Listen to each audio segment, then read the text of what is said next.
Level up your hunting game and join the cause. Help preserve small-town Texas hunting culture and become a more successful hunter by learning the best ways to squeeze the most out of your budget and precious time out in the field. Welcome to the Feed Bandit Podcast. Here are your resident bandits, Richard Kinchlow and Jimmy Byrne. Like now. So the email that we got from From Dr. John King. Oh, I'm sorry, Dr. John Edward. Oh, Dr. John Edward. Of course, first it's two first names, so you can never trust those guys. Yeah. And then, it was absolutely just wonderful. Now, tell everybody, give them the background and tell them exactly what he was looking for. I mean, very serious email. Yeah. So to our Feed Bandit emails here, we occasionally get interesting questions. We get a lot of people asking about what protein should I use. I mean, I think we'll talk about that in a little bit. Where do you guys go to do X, or so asking for advice and whatnot. But then on occasion we get some interesting I guess you call it spam emails. This is what happens when you have your email address on a website, and these bots crawl your website and everything. So anyway, what was it, Saturday morning? Yeah, I guess it was Saturday morning. Yeah, got an email from oh no, I guess I didn't answer it for a while, but I replied on Saturday, but from a Dr. John Edward. So what he was saying was, and I was floored. How lucky could we be? He had our inheritance ready to be funded at one of his branches. Some guy named James H. King came to their office and basically gave them $36.8 million. Yeah. 0.8. That's amazing. But this guy, Dr. John Edwards, of course he said he opened a Wells Fargo bank account for us to deposit the funds in. But of course he needed an account opening fee of $100. Right. So of course, as soon as he gets that account opening fee, then they'll deposit the $36.8 million in there. It's how essential the $100 is. But the beauty part of it is he says that in order for us to pay the $100 account opening fee, we needed to purchase a $100 Apple gift card or a Google Play card and send the e-card to this guy's Gmail, back to Dr. John Edward, of course. Oh God. Yes. So, I was actually laying in bed when I saw this, and I thought, I'm going to reply and see what happens. So I replied. I said, "Hi, Dr. John. I can tell you what. How about you just net out the account opening fee from the $36 million, and we could call it a day. You could leave the rest of the funds in a randomized serial numbered unmarked $100 bills in a gray leather suitcase with a pink stripe placed under the park bench located at Central Drive and East 66th Street in Central Park, New York. No need to go through all the mess of an account opening. Such a hassle. Thank you for your cooperation." And I'm not sure if I say how I signed it. Yeah, no, I can't. If there are any children listening, cover your ears. Because this is what's so funny. Go ahead. I just said, "Best regards, Hugh G. Bleepity bleep." Okay. So Dr. John replied, amazingly enough, this is the first time I've ever, corresponded with one of these funds distributors out of the UN, I guess is what it is. Right. Very nice. And he said, "Attention, my name is Dr. John Edward." I'm like, okay, I know. I said, "The Fargo Wells MD address is 1933 New Jersey 35, Wall Township, New Jersey 07719. And that's for anybody out there if you want to send them some funds. And it says for James H. King, who claimed to receive your funds, we have final make him arrested this morning." I'm like, "Oh, okay." And then he talks about the funds, how they're compensation funds awarded by the UN, United Nation. Right. And they successfully opened a Wells Fargo account, blah, blah, blah. And he said, still asking for my information and whatnot. Uh-huh. So I replied again, and I said, "Hello, Dr. John. It was so nice to receive your electronic mail dated 25th of January, the year of our Lord 2022. My sincerest apologies for not replying faster, but we've been without access to the World Wide Web for some time, as we've been out of range while in the deepest territory of the Oregon Trail. It is most beautiful out here, but very treacherous, as I'm sure you can imagine, seeing how you've recently been dealing with Wells Fargo. You're lucky, as the stage is tops in the west. However, I have some bad news. Along the way, we had to bury old Poop Face near Petticoat Junction. Very sad state of affairs, but we were able to successfully ford the river, and here I am writing back to you today. I'm still very eager to receive the compensation funds for Mr. John King's heinous crimes against humanity. It's about time that this nefarious womp rat was brought to justice. I'm happy to send you the account opening fee of $100, as I see that my initial arrangement may have been a little too difficult to execute. My sincerest apologies for that. I know it can be difficult to meet those terms. Let me just tell you about one time working with another associate of yours, Gozer the Traveler. Do you know him? Said, well, if you haven't heard of him, it said he will come back in one of the pre-chosen forms. During the rectification of the Voldruni, the Traveler came as a large and moving Touring. Then, during the third reconciliation of the last of the McKettrick supplicants, they chose a new form for him, that of a giant slore. Many shivs and zools knew what it was to be roasted in the depths of slore that day, I can tell you. Anyway, as a token of my appreciation, I've sent you a $200 gift card to La Mer in Newark in lieu of the account opening fee of $100. I hope this is satisfactory. It's a mighty fine establishment with rock solid entertainment that no doubt you've enjoyed in the past. You could use these funds for table service on me. With this card, I've included my banking information. I'm not too comfortable sending that information via electronic mail due to all the scammy autistic people inside the internet. I'm sure you understand. Is that okay? Perhaps next time I'm in New Jersey, we can meet up for a coney. Please let me know when you've received the card, and please send me pictures of your time at La Mer with your friends. I look forward to receiving your next electronic mail. Your dearest friend, Hugh. And let me tell you, I am absolutely in stitches right now. I'm just sweating. And I read the first one in the Dear Blind, and the whole thing was shaking. We could have made martinis in there. And now, I read the second one when I woke up and woke my wife. I was laughing so hard because, as you know, if you've listened to us, you've heard us do Star Wars stuff, and of course the Ghostbusters keys and this guy. I can only imagine what this guy from the Ivory Coast is probably thinking.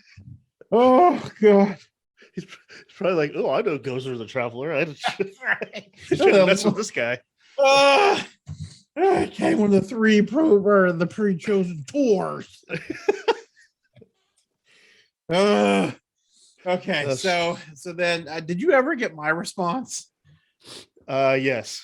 Okay, well, I guess he got rid of his email. Yeah, I got like a bounce back or something. yeah, which was really unfortunate. But I'll just mine wasn't anywhere as good as Jimmy's. But God, all right, earmuffs for the children listening, please.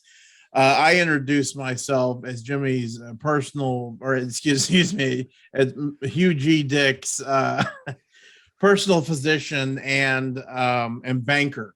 And I introduced myself again. Earmuffs for the children listening. Doc bleepity bleep me off. Dr. Me off. Yeah, Dr. Me off. Yeah. And I put a couple of choice lines in there with very inappropriate stuff, including the name of the town I currently reside in, and It was, Yeah, that might be going a little far. yeah, it's probably going too far. But anyway, Excuse me. oh God, we sent it, and I think it got returned. I mean, it was or it didn't go through. But oh my God, I absolutely died. I think I'm going to start doing this more often. Oh, with these you've got guys. to. I mean, You've got to, because we'll get a lot of people that are like, we get a lot of people they will write us stuff and they're like, hey, you want to improve your hits? And I'll write something back like, you ain't cooking. And then one time, do you remember this? One time somebody sent us a picture of some food cooking. It actually read us back. oh, Jesus. Oh, It's good stuff. whew.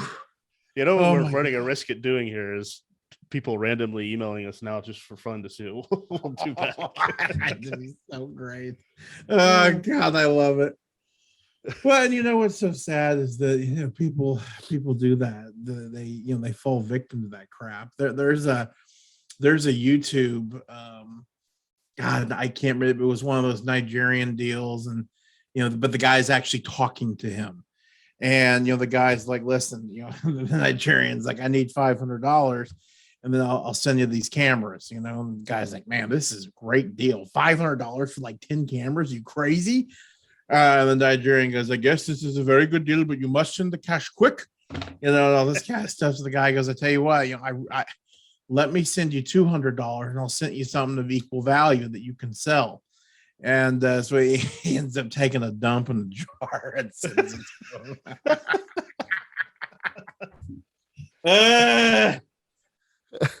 him. Which is just wonderful, of course. Oh my God. Anyway, well, stay tuned for maybe future future correspondence with our friend over in Africa God. And or in Eastern Europe or whatever. Yeah, say, well, God, but yeah, if there is an Eastern Europe, by the next time we do this, all those Avakia countries are it's getting kind of Western over there. Well, good stuff. All right, back to business. Here we are, the very end of January, and we always talk about, oh God, whew, we always talk about the beginning of every year and really the end of the previous year, especially when it's really dry, which God only knows. 2021 to 2022 has just been terrible, and I don't really care. Well, of course, this is in Texas. I don't know about the other states. I hadn't been tracking them obviously like I do here, but we're just in a horrible drought right now. A lot of people talk about getting protein, when should we put it out, so on and so forth, and I've always said that, if you're having a normal year where you've got, a decent fall rain, and you've got a decent early winter rain that, leads into a decent late winter rain, well, then you're going to be okay, obviously, because you got the natural forage coming up, things of that nature. Well, at Rancho Bandito right now, we have not had any measurable rainfall since October, which is just crazy to think, but it's the absolute truth. And so, not only are our water holes dwindling, our tanks and whatnot, but the natural forages as well. And, we made the decision on the Rancho Bandito to get those protein feeders full to the brim, get them full to the brim starting in I'd say kind of mid to late December, just because of how bad it was getting. And of course that's paid off. That's been a huge payoff, because once those deer got into a pattern of hitting those, they were all over them. And then we actually caught in, there's difference of opinion when it comes to shooting deer to protein feeder. Our protein feeders are near our corn feeders. We've never had any issues with it. We still have monster deer hitting them. Some ranches are against that, but it's really helped, because supplemental feeding, man, this is when you need it. Again, they're worn down by the rut, they're worn down by the cold weather. But now it's just the lack of natural forage. Is there natural forage out there? Of course there is. But nowhere near where we need to be. Thankfully, in a couple of days, we're looking at like 1.25 inches down there.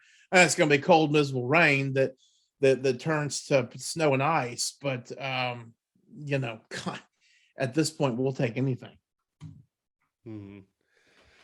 Well, it's still only January, so Yep. the more No, we for get sure. into March and April. Yeah.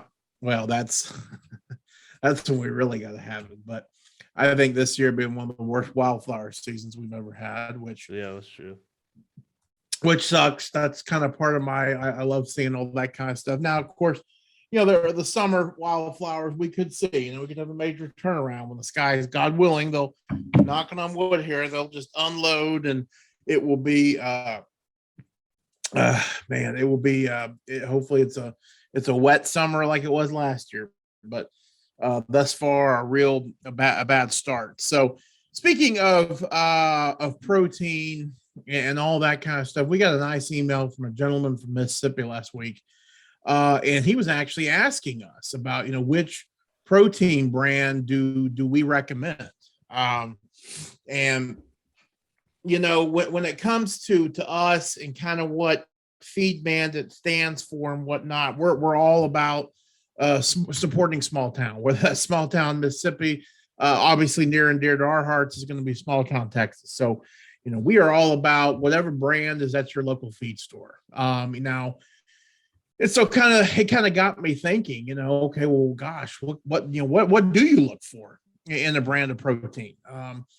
Obviously you're looking for something that's been out there, that's in plenty of stores. It's had lots of scientific testing. Okay. You probably don't want to go get some sort of pelleted ration from, Herb's bait and feed that, some dude put together in his garage. I mean, I wouldn't think that would be very, very conducive to, a good ration for a deer, but I really think anything that's commercially available at these feed stores is going to be a really good choice. So what I recommended to him was, don't necessarily go looking for a brand of protein, but, take into account some of the other aspects that will affect your decisions. First and foremost, how about availability? I mean, obviously the deer protein market hadn't hit the hasn't run into the same logistical issues that everything else has, because we don't get protein from Korea or wherever, just all the places over yonder. That's why that's made here in the good old United States. So that is that's something to think about. But again, availability. Where are you gonna, if you got a good constant supply, and I'd say probably second most, and probably more important, in my opinion, is going to be, what's your budget? What can you afford? And he actually, I don't know if he asked, I can't remember if he asked me this or not, but we have been asked before, well, how much do you feed? Well, if you've got a quote unquote unlimited budget, I'd say you feed until they're done eating, because once they get on it, they're going to be on it, and they're going to like it, and they're going to want it. And again, it's going to have all the benefits of, body development, antler development, and, great lactation for the does, so on and so forth. But, you got to be able to, to sustain that. In other words, if you're buying a brand of protein and this is not the case, but if you bought a brand of protein that was $40 a bag, and you can only afford, 4 bags every 2 months, well, you're probably not going to get the most bang for your buck doing that. So therefore, if you can find a protein that's, $15 a bag, that can get you through those crucial months, January through August, in our opinion, then that might be the better one to go with. So something to always think about.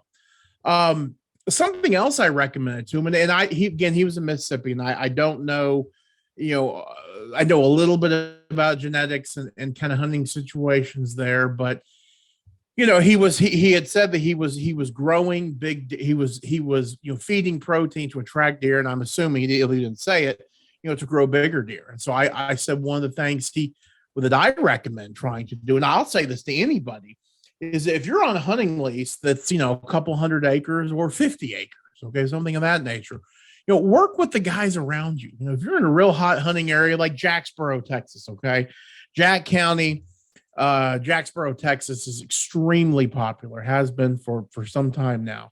Shout out to And the Green Frog restaurant. oh my God, absolutely phenomenal. They got a great chicken fried steak. And by about the time I hit the 4-6 ranch in Guthrie, it was coming back, and it was all I could do to make it to our friend's place in Lubbock before you know what. But hey, it was worth it. Great. Oh, in Dairyland, they have a barbecue bacon. Yeah, that was at the barbecue bacon. I don't know, Brontosaurus burger. God have mercy. Phenomenal as well. Highly recommend both those. We love Jacksboro. They got a great feed store there too. Wow. And I totally got to, oh yeah. So yeah, no, work with your, work with the landowners around you, not the landowners, but the lease guys around you, and say, hey, listen, guys, if you're feeding protein, I'll feed protein. This guy feeds protein. Let's manage our deer. Let's manage them together if you can. And you'd be surprised if you take the initiative and take the time to try to talk to your fellow hunters. You could really get some stuff going. Of course, you're going to have a couple of turds out there like, yeah, hell no, I'm going to shoot everything I want to and drink the whole time. Hey, which that's fine too. But you got to work with the other ones, keep the deer on your place, away from that dude's place. But so yeah, there's a lot to consider when it comes to, feeding protein and but other things to consider as well, such as working together to try to make a better area, make deer in the area better. Nice. That's pretty good advice. Well, it was something that I thought about. And I've seen it before. I've heard about before. On Texas Bow Hunter, you've got some guys on there that have got a couple 100 acres, and they're working with their buddies, working with their pals. I've even had some places that some really big ranches, and and these places are all people from Dallas that are hunting them. And they, between the 4 ranches, they may have 15,000 acres, but they're saying they're exchanging data, all feeding protein to really create a big herd, and then and everybody kind of wins. So of course, you can't force a deer to be there. So and everybody's reasonable and they understand that. It seems to work really well. It's like one giant lease. That's exactly. Yep, absolutely. Cool. Yep. Well, while we're kind of talking about folks that messaged in, yeah, I wanted to just take a quick moment to do a little shout out to a new hunter that sent us a message.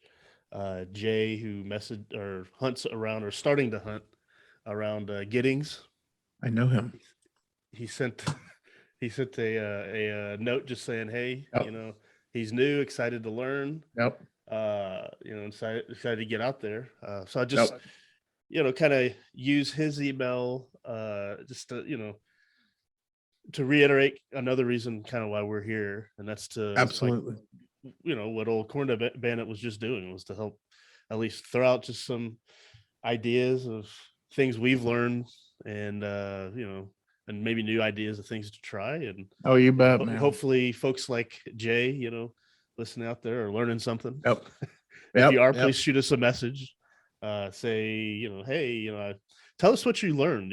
I'd be curious to hear what some people are learning, and one nugget here or there, because I guess, we tend to talk a lot about this stuff. So it's, what is valuable for folks out there to hear, and, what's not, good, bad, or ugly. I'd love to get the feedback, and thanks, Jay, for, messaging in, and keep it up. Just keep going out there, and you'll be an expert in no time. Absolutely. Trial and error, and lots of time in the bush. That'll definitely get you there. Yeah. Well, speaking of, I just got back from a heck of a hunting trip, kind of my old stomping grounds. Spent some time in kind of that northwest Texas area. Again, Shackleford area was a guest for a hunt on a pretty substantial ranch, and boy, just had an absolute hoot. That that country, if you've listened to this before, we always talk about Throckmorton and that area, and got to go back there. And we, boy, just had an absolute great time. Ended up, coming, of course, driving from Dallas, cold as it could be. So that was kind of fun. Got to drive out there with my dad, which, we don't get to do all that much, we're just busy and busy. So that was fun to do. It was kind of like the old days growing up, but we of course show up late, not late, but we had some people that were taking us out, which was kind of fun. I got to be a hunter and not a guide / hunter, which was kind of fun. Of course, I couldn't help but put my 25 cents every single second that I could, and I talked my guide's ear off because he was into quail and the birds. I was like, oh my, it was great, but yeah, I was chatty Cathy, but what did he have to say about the quail and everything out there? Well, yeah, no, it was funny. He's very, very, very interesting. He spent quite a bit of time in South Texas working on, quail research. That's what I think he got his master's in quail research, which is really cool. And, that's one of the big things they're trying to do on that ranch. And it was really kind of interesting because I actually got to see, like when we were driving around, going from hunt to hunt or whatever, going back to the house, got this, we got to got out and look at stuff. And this is what we're looking at, and I was following along and I was pointing stuff out. I'm like, yeah, this is great. And all my hours of wasting time at work have really paid off because I'm kind of a junior quail expert per se. So now it was a lot of fun, but I often get a lot of HE double hockey sticks from my friends because when it comes to hunting, when it comes to shooting, deer and stuff, I tend to get the shakes a lot, which I can't help it. And that means you're passionate. That means you love it, and so that's a great thing. But, again, I get real and the blind is, shaking like crazy. But so, for this weekend, I said to myself, okay, probably get to tone it down a little bit. You're a big guy, and when you start to really shake, the blind shakes. It's just like an earthquake, Well, we fortunate enough that first night to have two great shooter does come out. And this was kind of an area of the ranch they had actually hunted a lot, which was great. And so actually put down a 6.5-year-old doe. I believe she was wow. She was 129 pounds dressed. Okay. Wow. So that's dude, let me tell you, she was a big sucker. So that was really cool. Her sister or friend, I should say, ran off in a hurry as she hit the floor, but she made the fool mistake of coming back, and I dropped her as well. Now, what I'd like to point out is that, and I freely admit, listen, if I can shoot something under 75 yards, I'm going to do it. I'm the closer, the better. I'm the guy who shoots ducks on the wire. I shoot dove out of a tree. I ain't got no shame. But these two does I killed were at 120 yards. Of course, I text all my friends. They're like, oh, clearly your rangefinder's not working. And I think one of my friends said, how much did you have to pay the guide to shoot the deer for you? Just all these very rude comments from people that are supposed to be my dear friends. So, but let me tell you, I dropped those two. I dropped those two does. I'm a little empowered, a little cocky. Got to admit, we go back to the house, and I kind of stroll in there like a pretty little pheasant, shaking my shoulders, and I'm like, "Hey there, boys, how'd y'all do tonight? Oh, you didn't do good. Well, I shot two huge nanner does, and they loved it. They loved it, and I drank way too much vodka, had about 4 cigars, and then woke up the next morning and didn't feel good. Didn't feel good at all, but. It was worth it. It was fun. Didn't see anything that day or that morning. So the next morning, that night, the next morning is when you were reading the email. Yes. So did that help with your hangover at all? Oh, God, dude, it really, really did. And of course, I'm sitting there laughing and I'm breathing out of my mouth. So, and it was so cold that morning. I think it was like 17 that that every time I breathe, my breath like froze on the windshield or the blind windows. You couldn't see anything. So Very, very funny. So the next evening, we go out to another just incredible blind. I mean, just so scenic, you know. And of course, I'm like a kid at the candy store. I got my head out the window, looking all this gorgeous country, and I was just like, man, wow. I mean, I was like a Japanese tourist, you know, who's just taking pictures. It was great, you know. I missed that country, and then so I was taking it all in.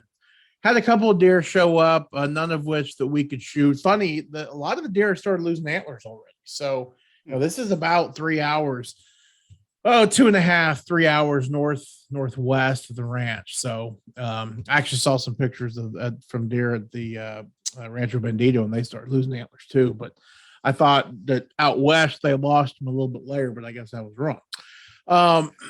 Right at dark, so I think it was about 6:15 or so. Down one of these cut senderos, here comes a family of hogs, and you know, of course, I asked the guy with me. I said, "How far do you think they are?" And he goes, "Well, maybe about you know, about 200 something, probably under 200." I'm like, "Oh my god, you know, I'm never gonna make this." I'm like, you know, why is it that the freaking little, you know, 75-pound pig has to come out? Where it's a 400-pounder where I can easily shoot that, you know? Mhm. And so there's just a little sounder kind of in that little sendero. Just they were eating some corn that we had thrown down on the way in.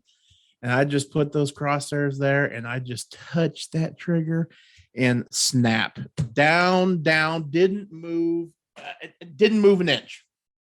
So that was really cool. So again, had to hog down.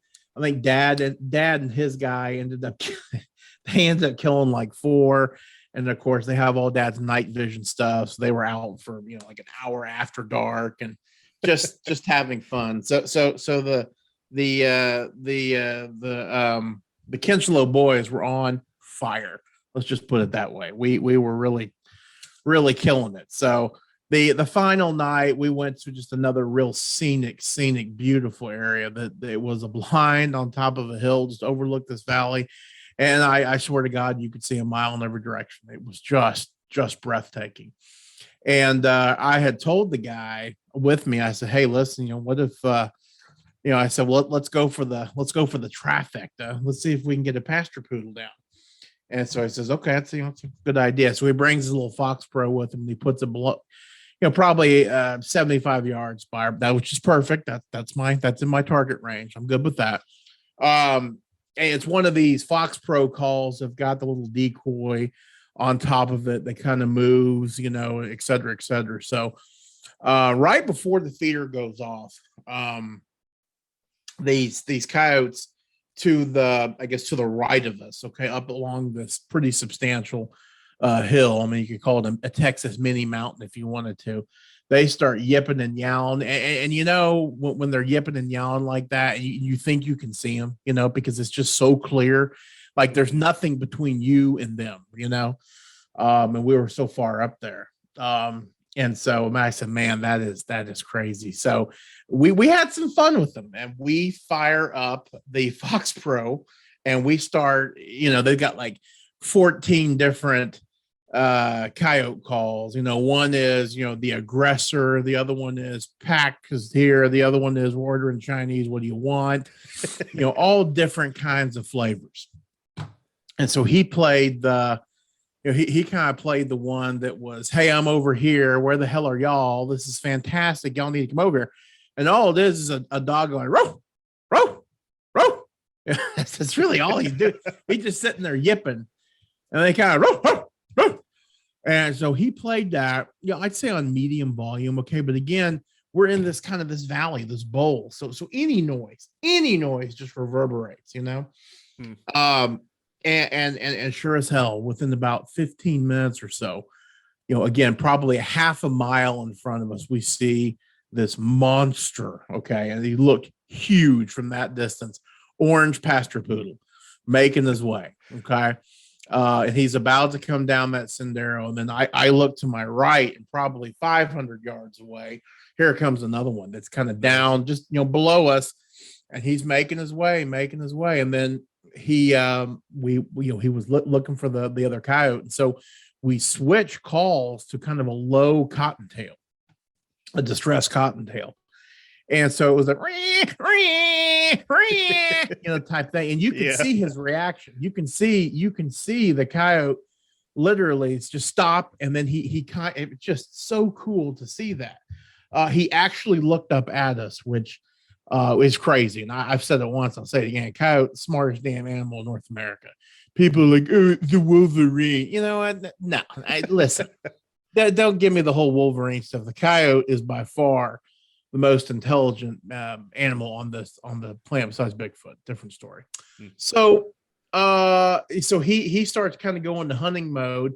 And again, with coyotes, predators, and all that kind of stuff, they're going to take the path of least resistance. And I've said this about deer too. So if you're looking at a good place to predator hunt, if you've got some elevation, sun at your back, obviously wind in your face, because they wind or you're done, you're going to be in great shape. And these little cut roads, these senderos and whatnot, they make such great predator areas. Well, sure as hell. About 5 minutes later, and I've got a video. I need to get it on YouTube. It's actually from my Tacticam, which I'm stunned that my video technology actually worked out. The coyote stepped out right at 170. Now, funny thing about him is that it was definitely a he. He had a decent pair on him. He only stepped out about a quarter way in the sendero. Just crazy. If it was a young coyote, he may have come square up in there, but this guy only put about half his body out. And so I knew just from doing this a long time, I knew I only had a few seconds. He's going to be checking it out. And if he doesn't see anything, he could be gone the way he was acting. So again, he stepped out about a quarter of his body, halfway to the quarter of his body, about 170 yards exact. Bam, dropped him dead. Nice. Man, it was a great weekend. And it really gave me, of course, I joke about all the time, but it really did give me some confidence in my shooting, Good. Yeah. And I'll tell you, one of the things I will contribute that to, besides the fact that I've just done this my whole damn life. Okay. I've got to be decent at something, but of course I've been reading my whole life too. And I still suck at that and math. It is the right arm being steady is just huge. It really is.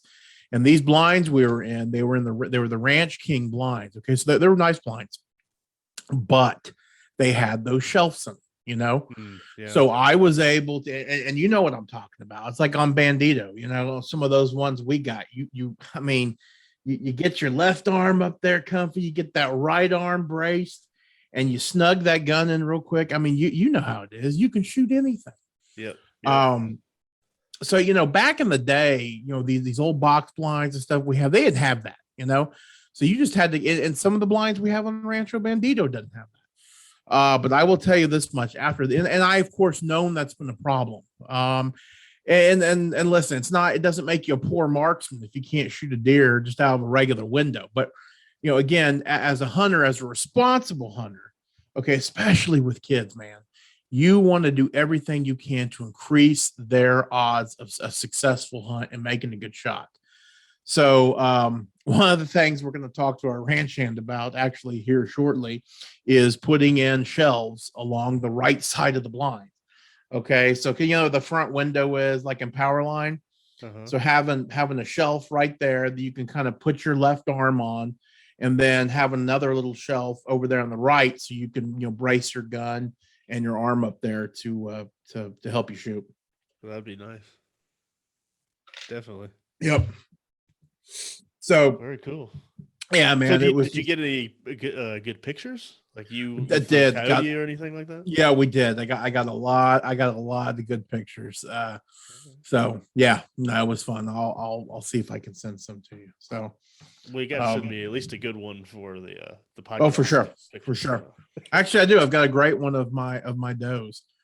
Now, I will tell you, I look a little portly in this, and that's not my fault. That's not my fault. I was actually. Cameras. They always put 100 pounds on you. So. Yeah. I was stung by a bee, several bees actually, and that's the reason why I am so puffy. Like I look at myself, I'm like, sweet Jesus, dude, you are just man. But hey, it's not my fault. And it's that time of the month. You're retaining water. It is. I really am. It is. It's I'm on a step 7 and all that stuff. I had a new anyway. It's just been terrible. So yeah. Yep. Well, Oh awesome. my God. Yeah. A lot of fun, man. A lot of fun. Awesome. Anything else you wanted to count today? That's about it. I tell you, the next one I want to talk about water. I really do. I think we touched on water before, but in the next episode, I think we're gonna jump all over that because, man, this time of year and in this particular situation, it's just key. People. I think, and I fall victim to this too. People are like, oh, well, it's, it hadn't rained in a while, but, hell, it's 50 degrees out there. Dude, you still got to have water. Okay. Yeah, sure. You may drink a hell of a lot more of it in July and August, right? But you still need it now. So yeah, next episode, I think we're going to talk a little bit more about that. Awesome. Get people excited. Absolutely. You asked me whenever we got on about what's new, I guess in the last week or so. Yeah. And I totally forgot. Right. No, it's I know right where your mind went. No. Yeah, I was like, oh my God, no, you just moved. You have to build on another room, which is great and wonderful. I said, well, in a way, I guess it's kind of that. I bought a Polaris Ranger. What? Are you serious? Well, our neighborhood is like, I've told you about our neighborhood. Oh yeah. And everything. It is a 100% neighborhood for driving around and stuff like that. People have them all over. Like, there's so many people that have a golf cart or, a Ranger or something. Yes, like of course. So we got a crew cab one. So. Baloney. I cannot believe it. That is awesome. All right. Well, what color? It's green. Beautiful. Well, it's black, but the front engine or the engine's the back, but the front part where the engine would be in a normal car. Yeah. That's like the hunter green.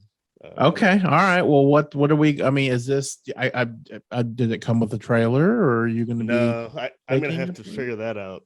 Mm-hmm. Yeah. Let's say because the JB3 and. I tell you, we plan it right. If you want to put lights on and stuff, I know a couple of good old boys will throw some lights on there for you. Or did they come with stuff? I know. No, it didn't come with lights, but I did get it with a Bluetooth soundbar in it. Oh my God, that's awesome! Yeah, so it's gonna be fun. It's gonna be awesome for the spring and just great. The summer here driving around. Of course, to the central. So in our neighborhood, we have a big central rec center. Yep. I think I've told you about it, and they have the lazy river and stuff. It's pretty cool. That's awesome, dude. Yeah, so we'll be taking it out there and whatnot, and then like you said, it'd be perfect for the JB3. Yeah. So, man, how cool is that? Well, I am impressed. That's fantastic. They just come drop it off at your house. Yeah, I had just delivered it. Oh, that's great. A dealer here in town. That's awesome. All right. Yeah. So that is really technically, cool. I guess I do have a new addition to the that's great. I admittedly I was kind of holding my breath. I'm like, oh boy, number 3. Ooh, it's gonna be great though. No, we chose to put a Ranger instead. Yeah, no, I understand. This one's a lot less work. Hopefully a lot less expense over time. Yes. Cost of ownership is less. Yeah. Oh, well, that's awesome, man. Well, you're gonna need 10,000 stickers, and we can help you in that department. So, well, you know what the first sticker was that I put on the back? A Biden sticker. Well, okay, second sticker. No, a Feed Bandit. Of course. Yeah, that's awesome. Yeah. So, if anyone out there is interested and wants a Feed Bandit sticker, let us know. Yes, please.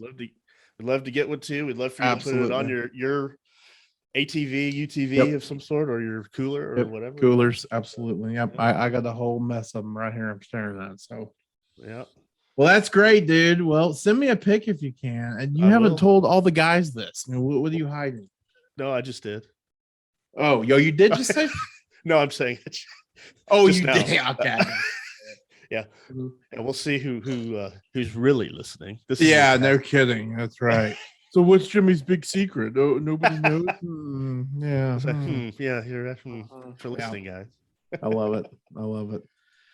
All right. Well, fantastic. That was that's exciting stuff. Oh, the other thing I wanted to mention Okay. real quick, because people might be interested in this. Mhm. Folks listening, Oh. Bigfoot. Yes. You mentioned being the smartest, whatever, Yeah. and well, do you have Netflix? Yeah. I think is it Netflix or you have Prime, right? Actually, Yeah. it's not Prime. Oh, dude. Yeah, we hijacked it from my mother-in-law, but yes, we have. Perfect. Yeah. Yeah. Fascinating documentary I watched. It was about well, there's one section in it that I'll tell you about, and it has to do with Bigfoot. But if you go to, I'll have to text it. I'll put the name of it in the show notes, and I'll text you the title to it. But what it is it's about this documentary about hunters who go missing. Yeah. Have you watched it? No, but I've heard about it. Oh, dude, I watched it last week. Yeah. Oh my god, it's fascinating because they go really through these stories of these guys and the whole premise is hunters above everybody else you would think are able to take care of themselves in the wild and whatnot. And so they go through these stories of these guys. Yeah. None of them. I mean, I think almost every story is about hunters that are in areas where you're hiking somewhere and you're staying a week to hunt, or you're going elk hunting in the mountain, these type of things. Yeah, not our version of hunting where you get destroyed the night before and drive straight to the blind and that's right. and drive back to the house afterwards to go to bed during the day, take a nap during the day. That type Yeah. No, this is like these guys have been doing it for a long time. Okay. And they go through like their history, and it shows like this guy does these investigations in the cases, and it's absolutely really fascinating. But one of them are these guys who had this camp up in the mountains in California, in the Sierra Mountains. And dude, when you get to this set part of it, I guarantee you're gonna in your pants when they about like 20-30 years ago they took like this recording stuff out there. Oh, I can imagine. You have to watch this. They play it, and I've yet to go on YouTube to find the segment or whatever. But just watch the whole documentary because you think it's fascinating, and everybody out there listening, I highly suggest it. But especially for that part though, because it's really interesting. Okay, well that makes you like, what in the hell? Very interesting. Anyway, so I do feed your Bigfoot obsession. Okay. My oldest daughter just came in here and say good night, and then she somehow tripped over this monster 10-foot binder that's standing in front of her. I don't know how this happened.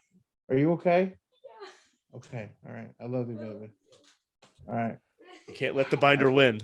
No, dude, that must be she's just getting over the vid. So, it's so funny that you say that, all that stuff about the Bigfoot, because I've heard about all that stuff, and it's fascinating stuff, man. That is okay. All right. What's it called again? Oh, it's okay. Here it is. It's Missing 411, The Hunted. Okay. Sweet. All right. Cool. Very interesting. That's awesome. All right. Well, thanks. I'll check it out. My recommendation for this week's Feed Bandit podcast. That's fantastic. Okay. I love it. Well, I'll definitely give her a look-see. My girls love that stuff. So my wife's comment is, did they find him yet? Like, no, they didn't. It's the next episode. Well, have her, whenever you watch this segment, have her come back and you'll know exactly what I'm talking about when you get to that part. Okay. So yeah.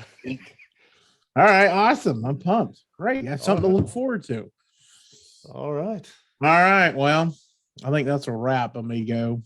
I agree. All right, everybody. Thank you for listening to this episode of the Feed Bandit podcast. Stick around for the next one. Y'all take care.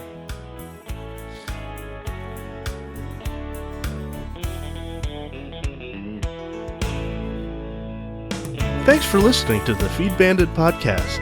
If you like what we discuss on the show, be sure to sign up to our email list to get even more killer hunting ideas, tips, tricks, and exclusive deals on innovative hunting gear and services delivered straight to your inbox. Sign up over at feedbandit.com or simply by texting the word bandit to 33777. See you on the next one, and remember, support your local feed store.